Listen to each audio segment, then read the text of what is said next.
The philosophy and mission of the DBA, we want to teach children how to play basketball the right way, but we also want to do it in the right environment. And when I think about the DBA philosophy, I think of a quote by Jim Calhoun that goes, basketball doesn't care what color your skin is, it doesn't care what language you speak or what religion you practice. It doesn't care if you're big or small, fast or slow. It just asks you to play, to compete, to lose with dignity, to win with humility. If we can instill that in the children in our program, I mean, we're going to have children that are going to become productive. And it also promotes an environment of diversity. The biggest thing is we want every child in our program to feel like they're a big part of our program because they are.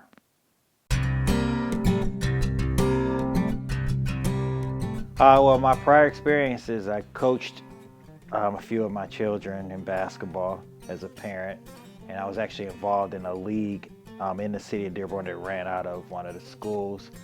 I coached there, and for a couple years, I actually ran the program with a couple other parents. And that experience of running a program and seeing the effect it could have on children inspired me to grow the program and reach more children in the city of Dearborn. The way the DBA contributes to the personal development of our players is that we try to teach life skills. We want to promote healthy competition. So fair play, good sportsmanship, leadership, these are all things that can go beyond the playing field that children can take on in their life past the game of basketball. The support we received from the community was the only reason we were able to launch the DBA. The City of Dearborn Rec Department, the City of Dearborn Rec Commissioners got behind us and gave us the resources to use facilities. We were able to get sponsors through local businesses to help offset the cost. And then also we were able to find the community itself is the reason we were able to grow the program. We found coaches in the community, the players. We never advertised outside of Dearborn. So 95% of our players come out of Dearborn through word of mouth.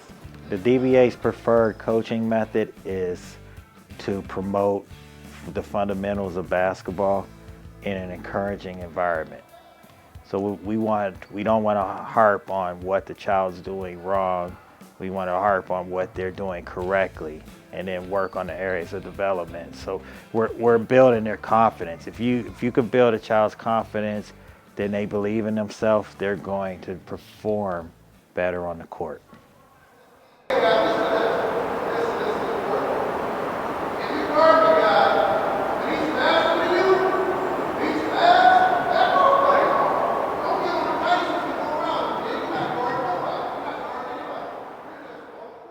The DBA teaches young children how to handle conflict in their lives by teaching them that at the end of the day, all you can do is give your best. You're not going to win every game. What's most important is that you prepared correctly and that you gave your all. And what you do, those things, whatever the results are, you learn to live with them. And sometimes you prepared as much as you could and you played the best you can and still you come up short. And, that's a way to learn to deal with failure. And well, actually, it's not failure. It's more not getting the results that you were looking for. Because if you try your best and you prepare, you can never fail. The ethnic makeup of the DBA's participants is very diverse. We have players and coaches and board members from multiple nationalities, different races, different cultural backgrounds.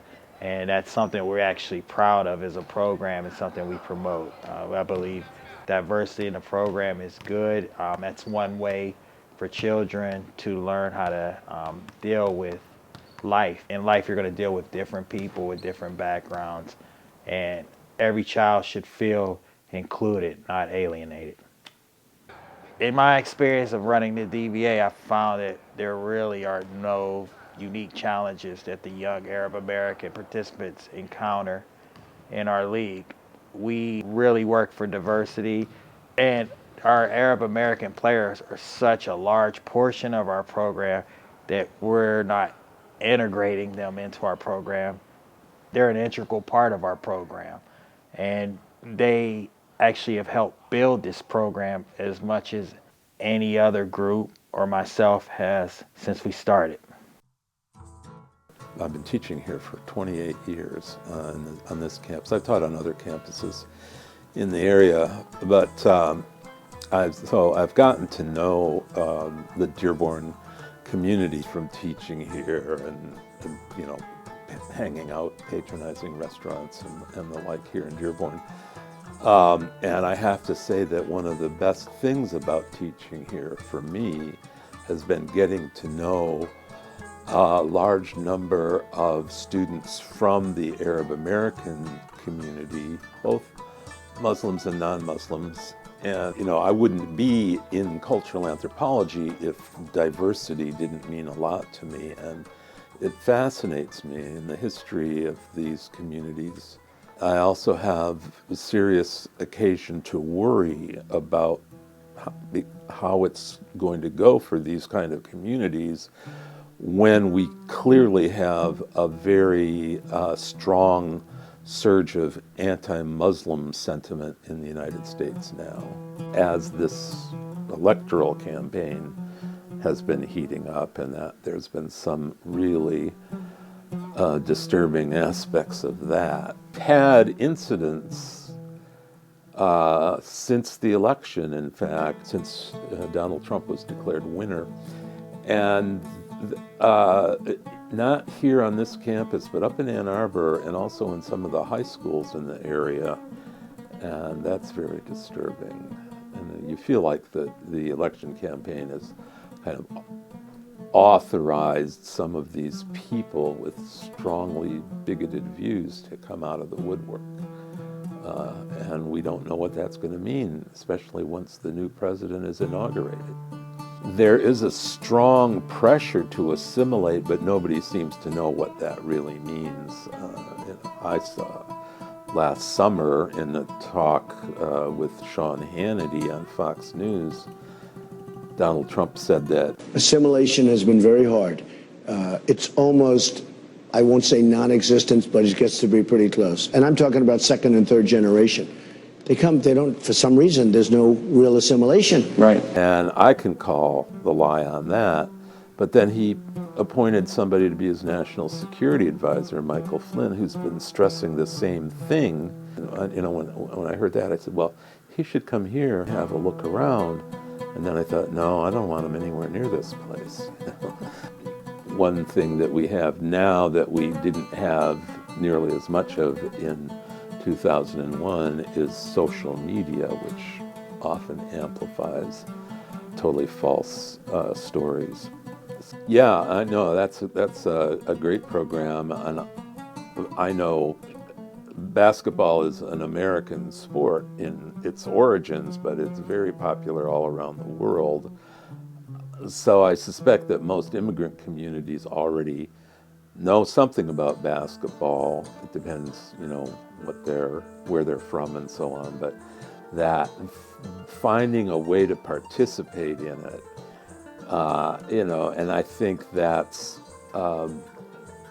it's a way to meet people that you normally wouldn't meet otherwise. It's a way to expand your horizons a little bit, and of course, all the things people say about sports, it develops teamwork, it develops trust and cooperation and all of those things among people that you otherwise might not know or who are different from you in terms of ethnicity, religion, or whatever. And I salute that. Come in close. Now right here. Don't try to shoot too far. Wait. Get over here. It ain't over here. Right. Good shot. Dribble. Let it. Don't walk. Go shoot this closer for you. If you're bringing young people together to play sports, that they're going to have to learn a sense of trust and respect and tolerance. And, you know, of course, you don't know what the kid's going to bring to it, but if there are coaches and managers who know how to deal with that, that could be a very positive experience to encourage trust and respect. Yeah, that's the way I see it. I'm a little bit worried about the whole result of the Trump election, but I'm cautiously optimistic because I think that we're not going to let a new administration destroy tolerance and respect. That we can't let that happen, and I'm somewhat optimistic that we can do that. In the short run and hopefully in the long run. It's hard to say.